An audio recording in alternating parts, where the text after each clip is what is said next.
Well, I've had many roles.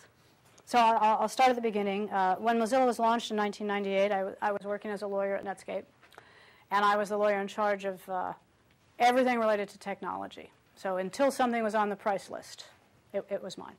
And so that meant source code, anything relating to source code. And so I ended up writing the Mozilla public license that governs the Mozilla project. And at the time, there was the GNU public license and the BSD license. So I ended up being involved in the governance and organization structure of Mozilla when it was founded. A year later, I left the legal department, and I went to Mozilla, and I joined it full-time as its general manager.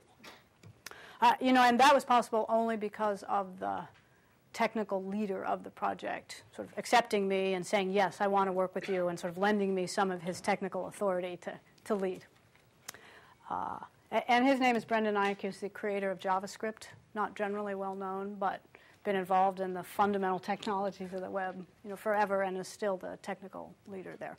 So I joined in 1999, and that's when the title Chief Lizard Wrangler was developed, because I was managing a project that was not about employment. And any corporate title, director, VP, whatever you could think of, would imply a corporate relationship, which was not the project. So I was the general manager, and I became the spokesperson for the engineers, meaning not just the general manager because I was employed by Netscape to do that, but representing the view of the contributors to the project about how it should operate. And that was important because I was laid off from Netscape. And then I continued in that role, which was surprising to some of the Netscape AOL management, that after I had left the company and wasn't employed, that the title was mine. Usually, when someone leaves or is laid off, their title's passed on to somebody else, and their roles are.